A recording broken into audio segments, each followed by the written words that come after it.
தொடர்ந்து விரைவுச் செய்திகளை பார்க்கலாம். இந்தியாவில் கடந்த 24 மணி நேரத்தில் புதிதாக 62,258 பேருக்கு கொரோனா உறுதியாகியுள்ளது. மேலும் 291 பேர் உயிரிழந்துள்ளனர். நாட்டின் மொத்த கொரோனா பாதிப்பு 1,19,08,910 உயர்ந்துள்ளது.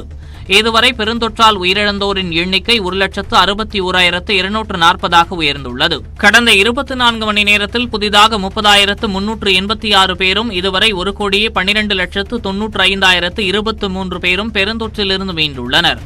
4,52,647 பேருக்கு சிகிச்சை அளிக்கப்பட்டு வருகிறது.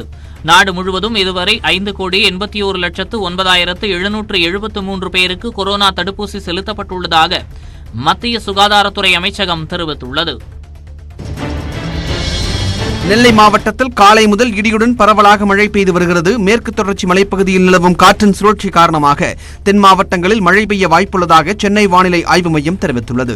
அதன்படி நெல்லை, பாளையங்கோட்டை, நாங்குநேரி, வள்ளியூர் உள்ளிட்ட பகுதிகளில் காலை முதல் இடியுடன் பரவலாக மழை பெய்து வருகிறது. கடந்த சில நாட்களாக நெல்லை மாவட்டத்தில் வெயில் வாட்டி வந்த நிலையில் தற்போது பெய்து வரும் மழையால் அங்கு குளிர்ச்சியான சூழல் நிலவுகிறது.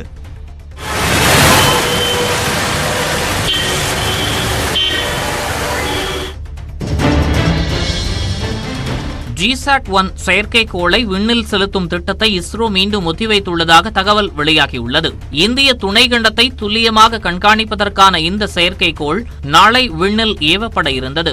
இந்நிலையில் செயற்கைக்கோளில் ஏற்பட்டுள்ள சிறிய கோளாறு காரணமாக விண்ணில் ஏவும் திட்டம் ஏப்ரல் 18ஆம் தேதிக்கு ஒத்திவைக்கப்பட்டுள்ளதாக கூறப்படுகிறது. முன்னதாக கடந்த ஆண்டு மார்ச் 5ஆம் தேதி GSAT-1 செயற்கைக்கோள் விண்ணில் செலுத்தப்பட இருந்தது. ஆனால் தொழில்நுட்ப கோளாறு காரணமாக திட்டம் ஒத்திவைக்கப்பட்ட நிலையில் தற்போது மீண்டும் தாமதமாகியுள்ளது.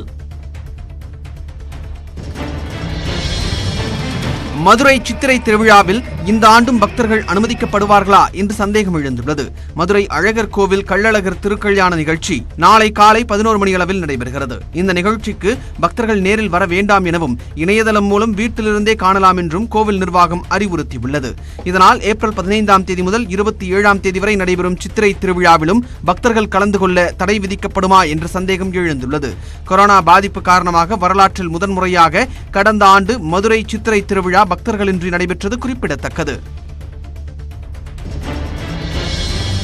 பங்குனி உத்திர திருவிழாவை ஒட்டி கும்பகோணம் நாகேஸ்வரம் நாகநாத சுவாமி கோவிலில் நடைபெற்ற தேரோட்ட விழாவில் திரளான பக்தர்கள் பங்கேற்றனர். தஞ்சை மாவட்டம் கும்பகோணம் அருகே உள்ள பிரசித்தி பெற்ற திருநாகேஸ்வரர் கோவிலில் கடந்த 19ஆம் தேதி பங்குனி உத்திர திருவிழா கொடியேற்றத்துடன் தொடங்கியது. விழாவின் முக்கிய நிகழ்வான திருத்தேரோட்ட விழா இன்று காலை நடைபெற்றது. அலங்கரிக்கப்பட்ட தேரில் உற்சவரான நாகேஸ்வர சுவாமி மாட வீதிகள் வழியாக வலம் வந்து பக்தர்களுக்கு அருள்பாலித்தார். இதில் திரளான பக்தர்கள் பங்கேற்று தேரை வடம் பிடித்து இழுத்தனர்.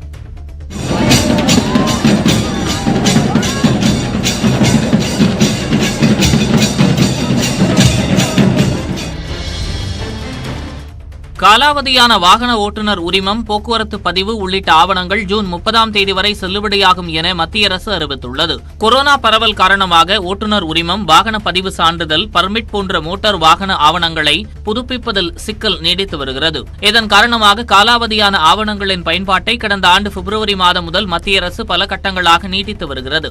அதன்படி குறிப்பிட்ட ஆவணங்களை புதுப்பிக்க இம்மாத இறுதி வரை அவகாசம் அளிக்கப்பட்டது. இந்நிலையில் நாட்டில் கொரோனா பரவல் மீண்டும் அதிகரித்துள்ளதால் காலாவதியான போக்குவரத்து ஆவணங்களை புதுப்பிக்கும் அவகாசத்தை மத்திய அரசு ஜூன் 30ஆம் தேதி வரை நீட்டித்துள்ளது.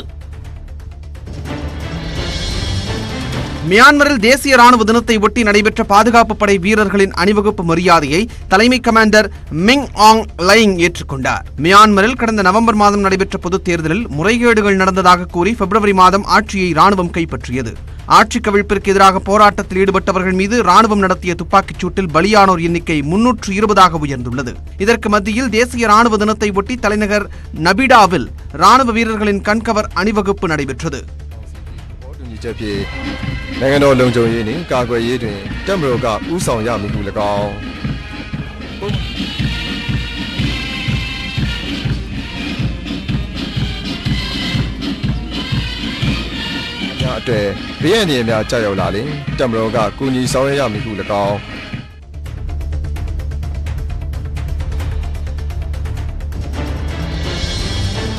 எகிப்தில் இரு ரயில்கள் நேருக்கு நேர் மோதிய கோர விபத்தில் 32 பேர் பலியாகினர். ஷோஹாக் மாகாணத்தின் டாஹத் டா என்ற இடத்தில் பயணிகள் ரயில் ஒன்று புறப்பட தொடங்கியுள்ளது. அதில் இருந்த பயணி ஒருவர் எதிர்பாராத விதமாக அவசர கால பிரேக்கை இழுத்துள்ளார்.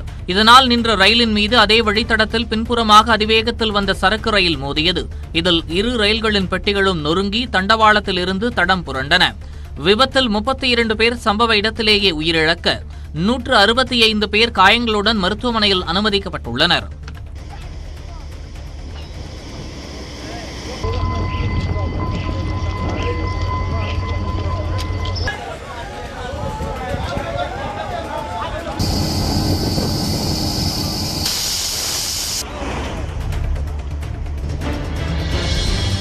காலநிலை மாற்றம் தொடர்பான உச்சிமாநாட்டில் பங்கேற்குமாறு பிரதமர் நரேந்திர மோடிக்கு அமெரிக்க அதிபர் ஜோ பைடன் அழைப்பு விடுத்துள்ளார்.